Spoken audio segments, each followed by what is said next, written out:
Hi guys, આજે આપણે એકદમ ક્રીમી ટેક્સચરવાળું આઈસ્ક્રીમ બનાવીશું. બિલકુલ ઘરમાં જ રહેલા સામાનમાંથી આપણે તૈયાર કરીશું. તમે એમનું ટેક્સચર જુઓ, બિલકુલ નેચરલ, કલર પણ નેચરલ છે. કોઈ જાતના આપણે કેમિકલ યુઝ નહીં કરીએ અને એકદમ સરળ અને એકદમ પરફેક્ટ રીતથી આપણે આઈસ્ક્રીમ બનાવીશું.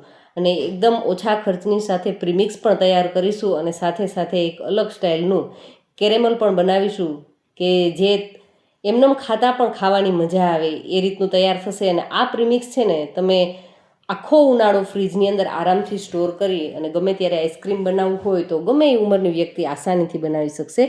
તો સૌથી પહેલાં આપણે કેરેમલ તૈયાર કરવા માટે એક જાડું વાસણ લેશું.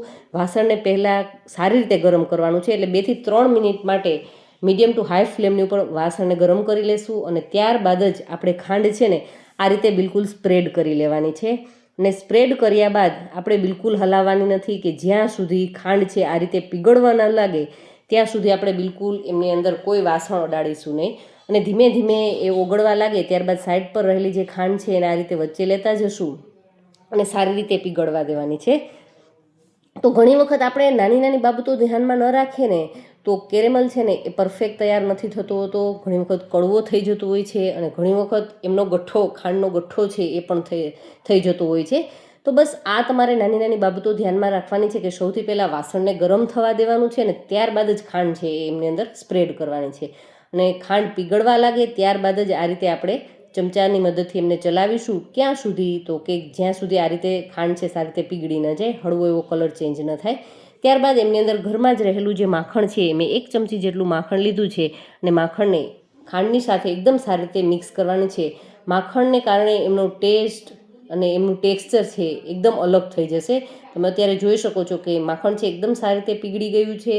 અને માખણ છે એ પીગળી જાય ત્યારબાદ એમની અંદર 2 ચમચી ભરી અને ઘરની જે દૂધ ઉપર જામેલી મલાઈ છે એ સિમ્પલ મલાઈ જ લેશું. મેં તમને કીધું હતું એ મુજબ કે બજારમાંથી આપણે કોઈ વસ્તુ લાવવાની જરૂર નથી, બસ ઘરમાં જ રહેલી વસ્તુની સાથે તૈયાર કરીશું.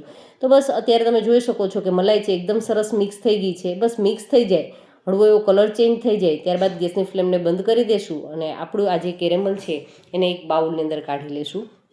જુઓ, આપણે એમનો ક્રંચ નહીં તૈયાર કરીએ, એક એમનો સોસ જેવું તૈયાર થશે અને એકદમ લિક્વિડ ફોર્મમાં અત્યારે દેખાય છે. હળવો એવો એ જામી જશે અને એક અલગ ટેક્સચર તૈયાર થશે. તો તમને હું આગળ બતાવીશ. વિડીયોમાં એન્ડ સુધી તમે બન્યા રહેજો અને તમે પૂરેપૂરો વોચ કરજો.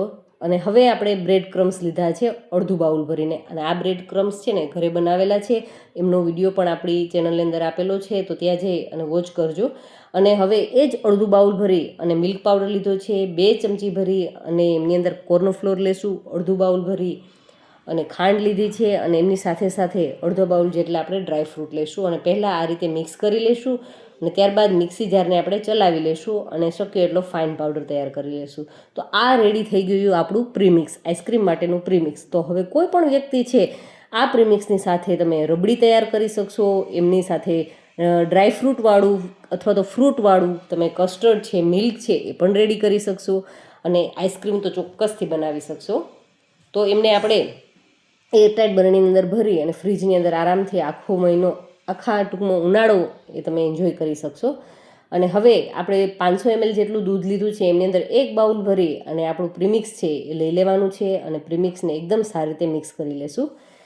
હવે પ્રીમિક્સ છે એકદમ સરસ મિક્સ થઈ જાય ત્યારબાદ ગેસની ફ્લેમને મીડિયમ ટુ હાઈ રાખી અને કન્ટિન્યુ ચલાવવાનું છે. જો આપણે એમની અંદર જે કોર્નફ્લોર ઉપયોગમાં લીધો છે ને એમના કારણે એ તળિયે છે ચોંટી જવાની સંભાવના પૂરેપૂરી રહે છે, એટલે થોડું કાળજીપૂર્વક કામ કરીશું અથવા તો નોનસ્ટિકનું વાસણ લેશું જેથી કરી આઈસ્ક્રીમનો ટેસ્ટ બિલકુલ ખરાબ ન થાય. હવે થોડોક એલચી પાવડર એડ કરી દઈશું જેથી કરીને એકદમ નેચરલ ફ્લેવર એમની આવશે આઈસ્ક્રીમની અંદર. અને જુઓ, તમારે ફરાળમાં ઉપયોગમાં લેવું હોય ને તો બ્રેડ ક્રમ્સ છે બિલકુલ તમે એવોઇડ કરી શકો છો. એમની જગ્યાએ મિલ્ક પાવડર છે એમની ક્વોન્ટિટી ડબલ કરી દેવાની, એટલે કે આખું બાઉલ ભરી અને મિલ્ક પાવડર લઈ લેવાનો છે. તો એમની સાથે પણ આપણું આઈસ્ક્રીમ છે એકદમ બેસ્ટ તૈયાર થશે. તો અત્યારે તમે જોઈ શકો છો કે દૂધ પૂરેપૂરું ઉકળવા લાગ્યું છે અને એમનું તમે જુઓ એકદમ ઘટ તૈયાર થઈ ગયું છે. અને આપણે ચેક કરવા માટે થઈ અને એક બાબત ધ્યાનમાં રાખવાની છે કે આ રીતે ચમચાની પાછળ જોઈએ કે દૂધ છે આટલું ચોટ્યું છે તો આપણે એમની અંદર આ રીતે આંગળી ફેરવીએ. હવે ચમચાને આ રીતે ચલાવીશું અને જોવાનું છે કે દૂધ છે એમની જગ્યાએથી બિલકુલ જ ખસતું નથી, મતલબ કે આપણું આઈસ્ક્રીમ માટેનું જે દૂધ છે પરફેક્ટ રેડી થઈ ગયું છે. 15થી 20 મિનિટ માટે પંખા નીચે ઠંડુ કર્યા બાદ તમે હવે જુઓ એમનું ટેક્સચર એકદમ ઘટ થઈ ગયું છે. તો આપણે એમને કોઈ પણ એક બાઉલની અંદર કાઢી લેશું અને એમને ઢાંકી અને ફ્રીઝરની અંદર 1 થી 2 કલાક માટે માત્ર સુપર ચિલ્ડ જ કરવાનું છે. આપણે એમને જામવા દેવાની કોઈ જરૂરિયાત નથી. એકદમ સરસ ઠંડુ થઈ જાય ત્યારબાદ વળી પાછું આપણે એમને મિક્સી જારની અંદર ટ્રાન્સફર કરી લેશું. અને જો તમારી પાસે ઇલેક્ટ્રિક બીટર હોય તો તમે ચોક્કસથી એમનો પણ ઉપયોગ કરી શકો છો. એમને કારણે પણ એર છે એકદમ સરસ એમની અંદર ભળી જશે અને આપણું આઈસ્ક્રીમનું ટેક્સચર છે બિલકુલ સરસ ક્રીમી થશે અને સાથે સાથે આઈસ ક્રિસ્ટલ્સ પણ નહીં થાય. અને હવે 1 ચમચી જેટલી ઘરના જે દૂધ ઉપર જામેલી મલાઈ હોય છે એ મલાઈ લીધી છે અને એમને સારી રીતે મિક્સી જારને ચલાવી લેશું તો એકદમ ક્રીમી બેઝ છે આઈસ્ક્રીમનો રેડી થઈ ગયો છે. તો હવે તમે આમની સાથે કુલ્ફી તૈયાર કરવી હોય તો ચોક્કસથી કુલ્ફી પણ તૈયાર કરી શકો છો. અને આઈસ્ક્રીમ કરવું છે તો તમે એમને આઈસ્ક્રીમ પણ આ રીતે એક ડબ્બાની અંદર કાઢી લેશું. અને આપણે જે કેરેમલ રેડી કર્યો હતો ને તમે એમનું ટેક્સચર જુઓ, એકદમ ક્રમ્બલી પણ નહીં અને જુઓ એકદમ એ સોસ કહીએ તો સોસ પણ નહીં. તો આ રીતે જામી ગયા બાદ આપણે એમને આમની અંદર નાખી દઈશું અને સરસ એવું મિક્સ કરી લઈશું. એમના ટુકડા રહી જાય તો પણ ખૂબ મજા આવશે અને એ હળવું મેલ્ડ થશે ને અને એ આઈસ્ક્રીમની અંદર આવશે ને તો ખાવાની ખૂબ જ મજા આવશે. કંઈક અલગ જ એક યુનિક જ ટેસ્ટ આવશે.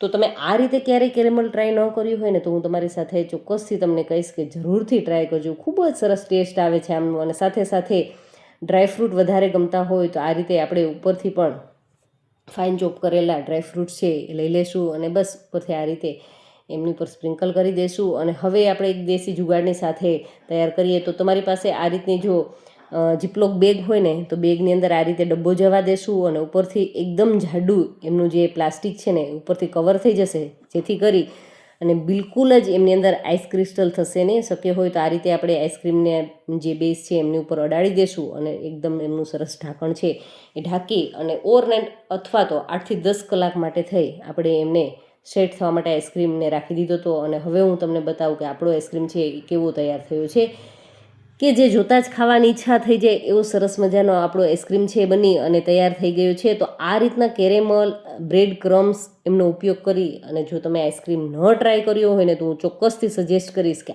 આ ઉનાળે તમે જરૂરથી એકવાર ટ્રાય કરજો. અને જ્યારે જ એમને સ્કૂપ આઉટ કરીએ ને ત્યારે સ્કૂપને આપણું જે આઈસ્ક્રીમ માટેનું જે સ્કૂપ છે ને એમને ગરમ પાણીની અંદર થોડીક વાર માટે ડીપ કરી દેશું, જેથી કરીને આઈસ્ક્રીમ છે ને એકદમ આસાનીથી અને સાથે સાથે એકદમ સરસ શેપની અંદર એ નીકળી શકશે. તો જોતાં જ ખાવાની ઈચ્છા થઈ જાય. કેટલા લોકોના મોંમાં પાણી આવ્યા એ મને ચોક્કસથી કમેન્ટ કરજો.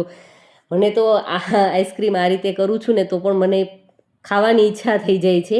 અને ખૂબ જ સરસ જ્યારે આઈસ્ક્રીમ ઉકળતું હતું ને એમનું જ્યારે દૂધ ઉકળતું હતું ને ત્યારે પણ એકદમ સરસ મજાની સુગંધ પણ એવી સરસ આવે છે. તો તમે આ રીતના ક્યારેય ટ્રાય ન કર્યું હોય ને તો ચોક્કસથી તમે ટ્રાય કરજો. અને ખાસ જે આઈસ્ક્રીમ લવર્સ તમારા ફ્રેન્ડ્સ હોય ને એમની જોડે ચોક્કસથી આ વિડીયોને શેર કરજો, જેથી કરી ને એ લોકો પણ ટ્રાય કરી શકે. અને તમે મારા વિડીયો છે કઈ જગ્યાએથી વોચ કરો છો એ મને જરૂરથી કમેન્ટ કરો, મને એ જાણવું પણ ખૂબ જ ગમશે. અને બસ ઉપરથી હવે એમની થોડાક ડ્રાયફ્રૂટની કતરણથી એમને ડેકોરેટ કરી અને બસ એન્જોય કરીએ તો સરસ મજાનો આપણો આઈસ્ક્રીમ છે એ રેડી થઈ ગયો છે. તો વિડીયો ગમ્યો હોય ને તો ચેનલને હજુ સુધી સબસ્ક્રાઈબ કરવાની બાકી હોય તો ચેનલને ચોક્કસથી સબસ્ક્રાઈબ કરી લેજો. અને નીચે આવતા બેલ આઇકનમાં જે ઓલ નોટિફિકેશન છે એમાં જરૂરથી પ્રેસ કરી દેજો, જેથી કરી અને મારા જે ડેઇલી અપલોડ થાય છે ને વિડીયો એમની નોટિફિકેશન ખાસ મારા દર્શક મિત્રો સુધી પહોંચતી રહે અને આરામથી એ વિડીયોને વોચ કરી શકે. Thank you for watching this videos.